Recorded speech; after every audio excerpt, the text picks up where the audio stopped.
శ్రీ గురుభ్యో నమః. శ్రీ మహాగణాధిపతయే నమః.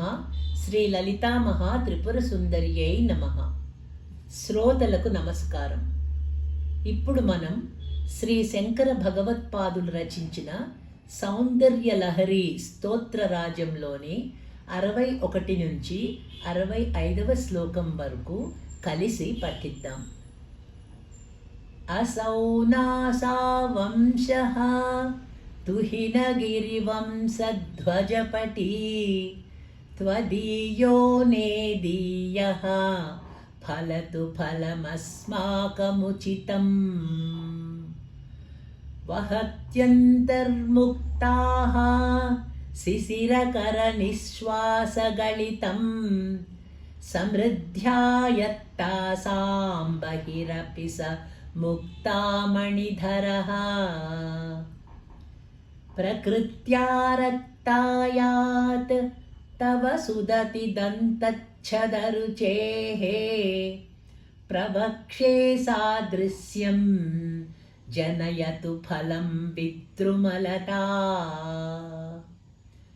न बिम्बं तद्बिम्बप्रतिफलनरागादरुणितम् तुलामध्यारोढुं कथमिव न लज्जेत कलया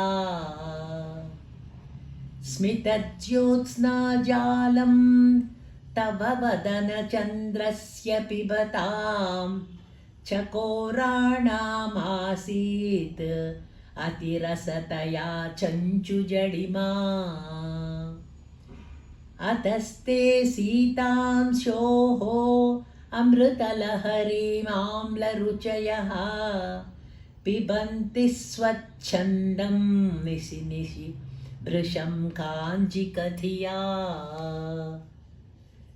अविश्रान्तं पत्युः गुणगणकथाम्रेडनजपा जपा पुष्पच्छाया तव जननि जिह्वा जयति सा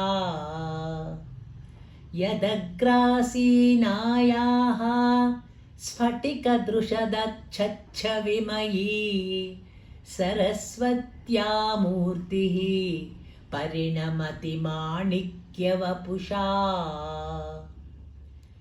रणे जित्वा दैत्यान् अपहृतशिरस्त्रैकवचिभिः निवृत्तैश्चण्डां सत्त्रिपुरहर निर्माल्य विमुखैः विशाखेन्द्रोपेन्द्रैः शशिविशदकर्पूरशकलां विलीयन्ते मातः तव वदन తాంబూలకబళాః.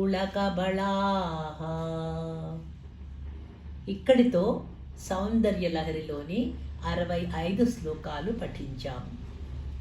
శివశక్తులకు భేదం లేదు, వారిద్దరూ ఒకే రూపం అని, పరతత్వం ఒక్కటే అని శివశక్త్యాయుక్త అనే మొట్టమొదటి శ్లోకంలోనే అద్వైత సిద్ధాంతాన్ని స్పష్టం చేశారు శ్రీ శంకరులు. ఆది దంపతులైన శివపార్వతులకు మనం భక్తితో ప్రణమిల్లి వారి అనుగ్రహానికి పాత్రులమవుదాం. మరో 5 శ్లోకాలతో మళ్ళీ కలుద్దామా? శ్రీమాత్రే నమః.